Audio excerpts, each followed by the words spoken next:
You are tampering with forces you can't understand. We have major corporations sponsoring this event. You are tuned in to the Fantasy Wire HQ QuickCast. Today's show is brought to you by Full-Time Fantasy, home of the Fantasy Football World Championships. We're also a proud member of the Full-Time Fantasy Network. Check them out online at fulltimefantasy.com.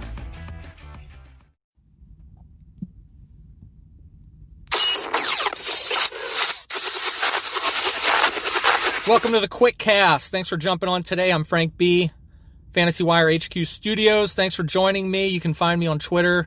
Follow at Fantasy Wire HQ. You can bookmark the website, fantasywirehq.com. If you want to subscribe to the podcast, that would be awesome. If you want to drop a review, I'd appreciate it. The QuickCast here, I designed it. It just gets you everything you need from fantasy players' perspectives here in under 30 minutes. It's a no-edit, freestyle pod. I put it out there weekly, just like we're hanging out, talking fantasy football at the bar. So we're into week 4. We're going to move through this week's game skid. We're going to profile some of the tough-to-decide-on players, some flex plays, injured guys off of injury, coming back from injury, all the madness that has been the first 3 weeks of the season here. And if there's anybody specific that I don't talk about that you want to hear, hit me up on Twitter anytime, and then you can also tune in for Livewire Sunday. I do that on Twitter 2 hours before the kickoff. Any starts and sits, lineup questions, hit me up. I'll answer them in quick, lightning fashion. So the fantasy nugget before the show, I like to try to get a fantasy nugget in before each and every show here, is don't abuse these waiver wires. Don't chase, well, I shouldn't say abuse them. Don't chase the waiver wire players, because I'm seeing so much activity on these waivers. It's crazy. There's good name players getting dropped just to make a move on a waiver wire for a guy that might flame out in 2 weeks. Maybe he turns into something. Maybe he turns into nothing. But if you got a consistent guy, if he had one down game, why are you going to drop him, right? But I just see a lot of activity, more activity than normal. It's only week 4. Try to be patient. If you're going to make a wire addition, make sure that the guy is going to do something for your team. You know, look at your bench. When I have waiver ads, I'm looking to fill in my bench spots of maybe a player that I was on the fence going, well, man, he hasn't done anything in 3 weeks. I can move him. A guy that's hurt, whatever the case. But look ahead to their playoff schedule, too, for fantasy playoffs. Who are they playing in week 14, 15, 16, whatever your playoffs are set up as? See if that looks good, too. I mean, you can add a guy short term, but if you're too busy on that waiver wire, you're really just self-sabotaging your own team. So use it, don't abuse it, make wise decisions, all that good stuff. I guess the breaking news we should probably address before we get into the starts and sits, the postponement of the Titans and Steelers. Fantasy football owners, the leagues, everybody is pretty much, I know ESPN, NFL, I'm not sure about Yahoo yet, I haven't looked, but everybody's treating it as a bye week. So all these players are put on bye weeks, you can't use them in your lineups. So now what do? You got to move a guy to the bench when you don't really want to move a guy to the bench. Maybe it forces you to drop a player that you don't want to drop. So if you're a good commish, add the extra roster spot for this week. Tell your league teams that, hey, don't make moves if you don't have these players. It's designed just for the players that need it. The Derrick Henry holders, the James Connors, Deontay Johnsons, all that, right? The players, the teams that own those players in their fantasy lineups, they are forced to make a move. So if I'm going to add an extra spot, I think that's the most fair thing to do. It's on an honor system. And if there's an issue with it, if you're the commish, then you lay the law down, right? You got the hammer, you bang the gavel. So I think that's the most fair way to do it. Otherwise, you're going to have to rough it, and it's a bye week earlier than expected. So it's the best advice I can give for you there. But let's get on with some games here. The Bills and the Raiders. I always lead off with like 3 games. I put it out on Twitter every Tuesday. These are the wire watch games of the week. Just 3 games that I really have my eye on. Not necessarily from a fantasy perspective, but just because I'm a fan, and these are games I got some juice for. They get me a little excited. So the Bills and the Raiders. Yeah, I'll say it. The Bills and Raiders. Devin Singletary, he came extremely close on a touchdown last week. Now he gets the Raiders defense. They're allowing 50 fantasy points combined to Rex Burkhead, Sony last week. I mean, Singletary all the way. Darren Waller, a lot of up and down. I see people saying he's going to get shut down. Other outlets saying he'll have a monster game. I thought he, obviously disappointed in week 3. Didn't crack much for fantasy points. I think it's a bounce back week for him. He's just a big bodied tight end. He's the mismatch. He's just huge, right? The wingspan, all of that. The Bills allow the 9th most points to tight ends this year. Average of 6 receptions, 80 receiving yards per game to the position. I like that stat, and to me, I'm not afraid to play him. Tyler Kroft, the other tight end for the Bills there, I think he's touchdown or bust. I mean, the Raiders defense, they allow an average of 3.6 points to starting fantasy tight ends this season. If he gets a touchdown, you won't be sweating it. If he gets no touchdowns, he's likely going to be that 3 to 4 point type fantasy play. Cole Beasley, I thought he's underrated this season. He's got 20 targets through 3 games, 15 catches for 228. He's scored at least 12 fantasy points in each of his past 2 games. So John Brown with the calf, he's hurt. I don't know if he's playing or not. You got to check the lineups. But I think Allen leans on Beasley to move the chains. I think he's a quality wide receiver 3 this week. Derek Carr, he's without Brian Edwards, maybe Henry Ruggs. He's going to have to rely on Hunter Renfrow, Aguilar, and Zay Jones, right? What does that tell you? Well, that tells me it's going to be a heavy run game with Josh Jacobs and Darren Waller. So going back to last year, Renfrow, I do like Renfrow. Let me skip ahead here. Renfrow, I do like 6 games with at least 6 targets. He scored at least 17 fantasy points in 4 of them. You got to like him for like a touchdown play there, flex play type kind of fantasy guy there. Derek Carr will get him the ball. If the Bills are going to shut it down and lock down this Raiders D-man, Derek Carr is probably an only option in like a super flex league, if that. But Hunter Renfrow, I think he's a boom or bust type play this week. Patriots and Chiefs. Obviously on KC, start everybody. On the Patriots, there's only a few guys I like. Sony Michel, he actually leads the NFL in 6.6 yards per carry. I know all the buzz is going around Rex Burkhead, but Sony's been pretty good, and I'm going to keep him in there this week. Julian Edelman, the Chiefs defense, no joke, right? But 2 times this year, a receiver has gotten double digits in targets against them, and that was Will Fuller week 1, Keenan Allen week 2. Both of those guys each scored at least 15 fantasy points, so I think Edelman follows suit there. And N'Keal Harry on the Patriots, I think he's like a sleeper this week. We'll see what he does if he can come alive here and step on the fantasy scene. The Giants and the Rams. Jared Goff. Okay, so the Giants just allowed Nick Mullins to drop 300 on him, right? Goff's pretty hot after that big comeback, near comeback in Buffalo. So I do like Goff.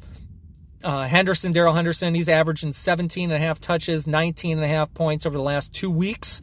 I think he sees similar success against the New York defense. They just allowed 16.7 fantasy points to multiple San Francisco running backs last week. So fire up Henderson. Golden Tate. Sterling Shepard's out. Tate and Darius Slayton, I think, dominate the targets here. And week 4, Slayton's probably going to get Jalen Ramsey is my guess. I think that's a bigger target share for Golden Tate, so I do like him. Devontae Freeman, I think you're going to continue to stash him right now. That's all you can do, because another bad game or 2 is going to probably put him back to the waiver wire, but don't give up too early. Don't start him right away. So I think it's a stash for a week or 2 more, and that's it. Then you cut bait. You do what you got to do. You are looking live. The Colts and the Bears. Jimmy Graham. Personally, if you've listened to me for any kind of over the years here, I'm not a Jimmy Graham fan whatsoever, but if Nick Foles is taken over, maybe that means more work for him. It seemed that way against the Falcons. 6 catches, 60 yards, 2 TDs. I'll try him out. We'll see. Mo Alley Cox. You could have chalked up week 2, right, to Jack Doyle being out, but he caught 3 footballs for 50 and a touchdown in week 3 with Doyle active. So to me, I think nobody's been higher on Doyle than me this offseason. I really thought he was going to just kill it this season. But if it's Mo Alley Cox season, let it rip. I'm going to fire him up. He's a guy that I want to add off waivers as well. Nick Foles, the Colts defense, they're as good as they get in the NFL. They're allowing 55 passing yards fewer than the next best unit in football this year. Furthermore, they have allowed a combined total of just 11 fantasy points to QBs over the past 2 weeks. So Foles, we'll see if he gets it. If it's BDN, we'll see what happens here. David Montgomery, I think he gets a bit more, an uptick in the rushes and catches. In PPR, I'm hoping he can come around and catch a few passes this week. Without Tariq Cohen, he's out, injured reserve. You never know. Demo can step up. He could do something. Don't hold your breath if you're waiting for like a top 15 finish from him. The Colts allow the 5th fewest points to running backs and the fewest total yards to opposing offenses. So if you got to start Montgomery, you're going to have to. I'm going to keep him on the bench if I've got somebody better.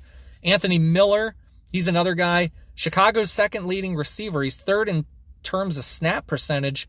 He's outsnapped by Darnell Mooney in each of the past 2 weeks. So I think this is the changing of the guard quarterback scenario for him. So I think he gets the uptick here. I'm not sure on Anthony Miller completely against this Colts defense. The Colts defense has allowed the fewest fantasy points to wideouts over the past 2 weeks. But going forward, I like Nick Foles and Miller together. I think if Foles is going to run that RPO, Miller's going to benefit the most. So I do like him long term. I just don't like him this week. The Jags and the Bengals. James Robinson. Cincinnati is allowing the second most fantasy points and the third most touchdowns to running back. So fire him up. Joe Burrow. He's 2 pass attempts shy of Dak Prescott's 143 attempts this year. So Burrow is top 20 plus fantasy points, 300 yards passed, and tossed at least 2 touchdowns the past 2 weeks. So no quarterback to face off against the Jaguars over that span has finished worse than a QB8. So fire up Burrow. Laviska Shenault, I think he gets his hands on the ball, say 5 to 10 times, right? Maybe 5 to 10 times this week. He needs to break one of those off. That's where he's going to show up. If he catches 5 for 30-some yards, it's a stinker. If he can get a touchdown in there, I like him. DJ Shark, if he's going to play, you're going to have to put him in there. I still think he's a good play.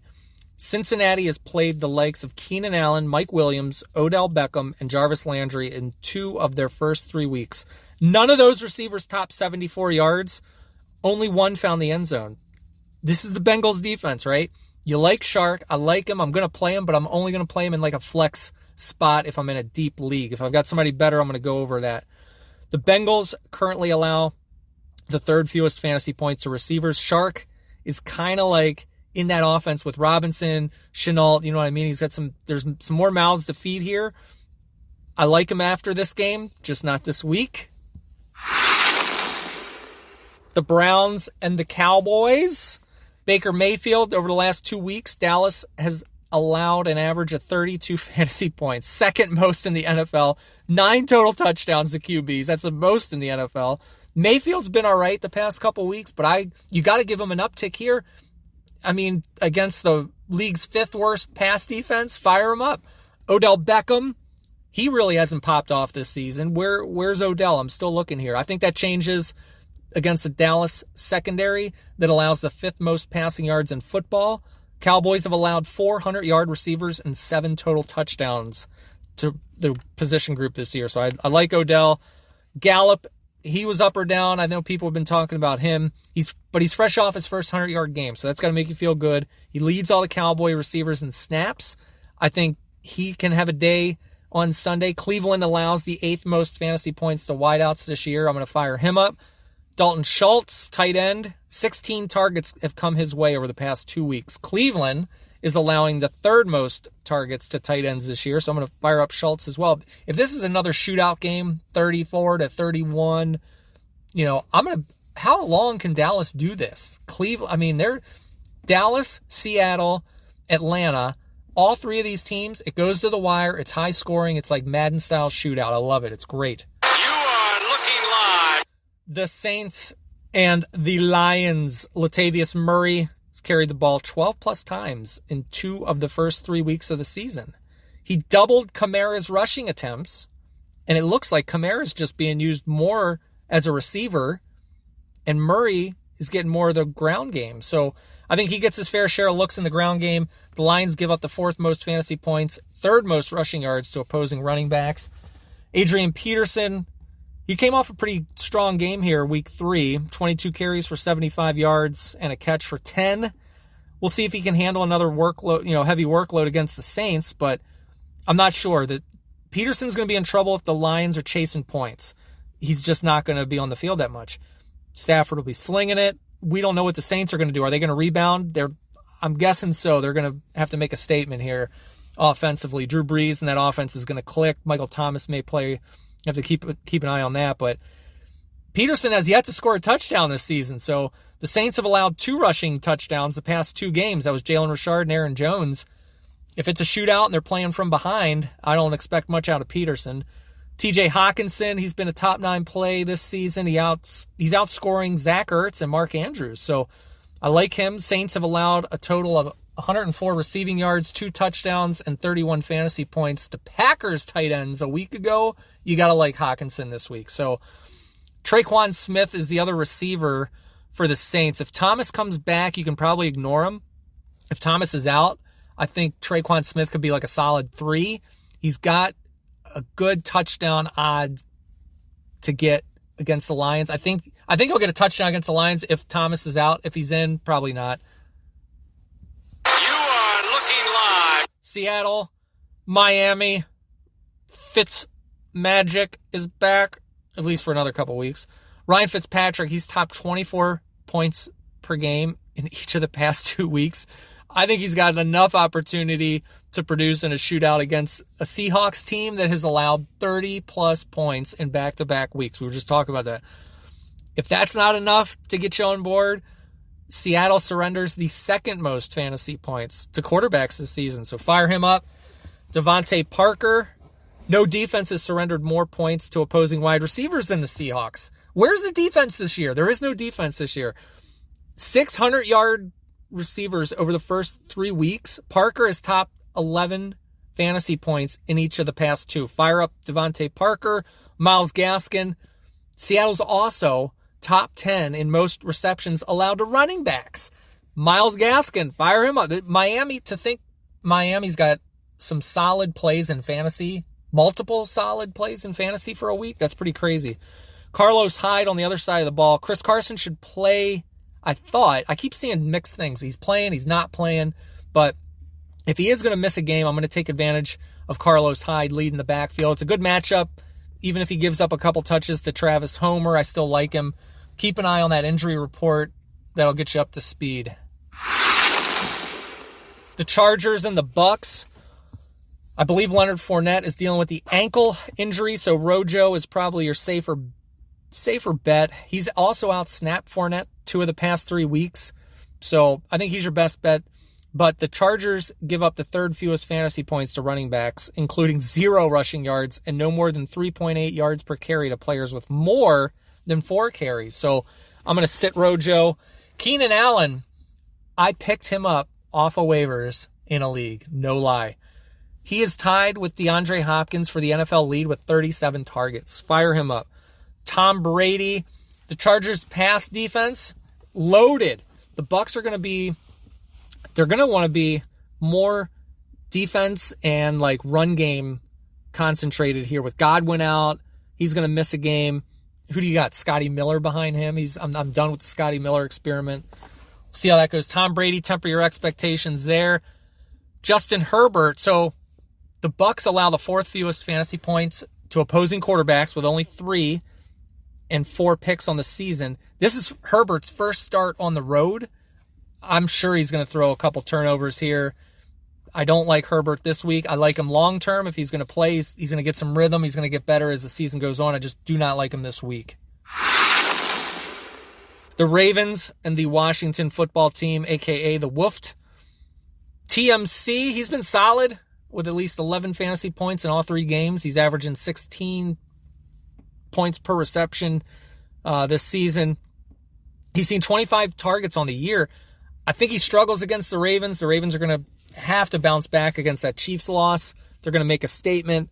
They can lock him down. And I believe he's also banged up. I saw a couple injury status updates whether he was practicing or not earlier today. So keep an eye on that one. Logan Thomas, tight end for the Washington team here. He's had at least 7 targets in every game this season. I think he's got a solid 23.3% target share in that offense. I think he's reliable. That shows me consistency. Against the Ravens, however, we'll see what happens there. The Ravens running backs, I think they rebound big time this week. They're going to have to go back to playing with a big lead to get them established and control the clock. So I do like Ingram and Dobbins, even Gus. Antonio Gibson, I do like him long term. If you've had a chance to trade for him or pick him up, try to get him. He does a damn good job for the team and fantasy managers. He's scored 12 fantasy points each of the past 2 games. He's got 2 TDs over that span. New career high with 3 catches in week 3. This week, obviously, it's the Ravens D. They're going to be tough on him. I think you keep him on your bench or you flex him with minimal expectations there. You are looking live. The Cards and the Panthers. Teddy Bridgewater, start to the season has been pretty interesting. He's 7th in the NFL in passing yards and yards per attempt, but he's only thrown 2 touchdown passes. So he's ranking 23rd in fantasy points. Bridgewater's 1.9 touchdown rate would be the lowest since 2000 for a starting quarterback. So in other words, I think the touchdowns are coming. Chasing the score against the Cardinals is probably a good place to start. So I will put Teddy in there in a deeper league or in a super flex league. Robbie Anderson, no team's second leading receiver has scored more than 8.3 against the Cards this year. So those numbers likely mean that both Anderson and DJ Moore won't be overly productive Sunday. They're going to operate out of an offense that has scored the fewest passing touchdowns. So if Bridgewater can get on track and throw some TDs, Anderson and DJ Moore have a good day. But both receivers are touchdown dependent. Mike Davis, he's facing a Cards defense that has already allowed 2 receiving touchdowns to backs and 3 guys to score at least 12 fantasy points this year. So I'm going to fire up Davis. And getting back to the receivers, DJ Moore, he is seeing 49.2% of the Panthers' air yards. So just keep starting them. It's going to come. It's early. Don't panic. Do not panic yet. The Vikings and the Texans. Justin Jefferson broke out. Crazy game last week. There's an aspect of Adam Thielen only receiving 5 targets last week, right? It's got to increase. He's not going to stay that minimal in that offense. So Jefferson, he's got a spot in your lineup, but I think he's more of a flex play this week because I think it comes back to earth where they look at that tape and go, man, we got to get Adam Thielen the ball more. So I think he's more of a flex play than a wide receiver 1. Kirk Cousins, I don't mind Cousins this week as like a low-end starter because Minnesota could be chasing points. This could be another high-scoring game with Houston. Houston has allowed 2 quarterbacks to pass for multiple touchdowns in 3 games this year. So I wouldn't mind starting Cousins in a deep league or at a super flex. Deshaun Watson on the other side, on paper, the Vikings are stingy against quarterbacks, but they're giving up like 300 yards per game through the air, and that's mostly a product of what Rivers did and Ryan Tannehill combining for 1 touchdown. I expect 3 touchdowns from Watson this week. He's got to have 3, maybe 4. I don't know. It could go down. David Johnson, Minnesota's run defense has been bad. Johnson's going to have a strong game this week. Aaron Jones, Jonathan Taylor, and Derrick Henry have all scored against the Vikings. Taylor and Henry each broke 100 the past 2 weeks. Johnson has struggled the past 2 games, but look at who he played. The Ravens, the Steelers. I think he gets back on track with this game here, and most running backs would struggle against those defenses. So obviously against the Vikes, I'm going to fire him up. I like him this week. You are looking live. The Eagles and the Niners. Hakeem Butler. Did you pick him up on waivers this week? Are you going to test the waters? Are you going to stash him? What are you going to do with this guy? Is he going to be a tight end? Are they going to play him at receiver? What are you going to do? All he is a stash. I like him in a dynasty perspective more than a weekly fantasy start. But if you got him, hold him a couple weeks and see what happens. It doesn't hurt. Jerick McKinnon. If you hear all this, it's the rain. It's just hammering the windows here. Oh my God, it's loud. Jerick McKinnon. The Eagles have been sneaky good on run defense, holding all but one running back under 48 rushing yards this year. So McKinnon battling a rib injury at the moment. Is he going to play? I don't know. That's a guy I'm going to keep an eye on up until kickoff and see what's going on. Maybe it's a Jeff Wilson start. We'll see what happens. Carson Wentz, pretty inconsistent. Turnover machine. Dallas Goedert leaving does not help his cause. The Niners have allowed 10.4 points to quarterbacks over the past 2 weeks. They have yet to surrender more than 230 in a single game. So don't want Wentz. Greg Ward saw 11 targets in week 3. I love Ward this week, but that's if Deshaun Jackson and Jeffrey are out. He'd have another big game against the Niners, but we'll see. Jeffrey's supposed to play. That's another one to keep an eye on. And on the Niners side, Brandon Ayuk. Can he produce with George Kittle in the field? That's what I want to know. He may have Deebo Samuel coming back. I don't know. I need to look at that Niners offense and see who's playing, who's starting. If Kittle is back, I'm a little hesitant on Ayuk to do it on his own because everything gets funneled through Kittle. We'll see what happens. I don't know if that passing game can support both of them or even 3 receivers, but he's going to have to show me ahead of Samuel, that he's ahead of Deebo Samuel before I really feel comfortable starting him on a consistent basis. You are looking live at an empty Lambeau Field. The game of the week. I cannot wait for this game. Packers and Falcons. We know the guys we're starting. We know the big dogs in this game. We don't have to discuss them, but let's look at some different lesser talked about players here. Robert Tonyan. He's working his way up the tight end ranks. He's playing nearly 22% more snaps than the next closest Packers tight end this season. So you know what? Jace Sternberger's season is over. It's done. Fantasy-wise, drop him. He's averaging 13 points over the past 2 weeks. He's become a pretty nice red zone target for Aaron Rodgers. In the offseason, he was working out with George Kittle as well. They've been training together, and I think it's been maybe a couple years. So he's modeling his game after one of the best in the game. Devontae Adams being ruled out versus Atlanta will only help Tonyan if Adams does play. You're going to have to keep an eye on it. The talk up here is that they want to rest Adams and then hit the bye week so he's extra fresh, 2 weeks of rest, really 3 weeks of rest, and then they can, fire it up after the bye week. I'm not sure. If they start losing this game, I think Devontae Adams goes in, but if they don't have to start him, I don't think he's going to play. Todd Gurley, I thought he did a decent job in week 3 against Chicago. 14 carries, 80 yards and a touchdown, 1 catch for 2 yards. I don't think he's a must-start option this week.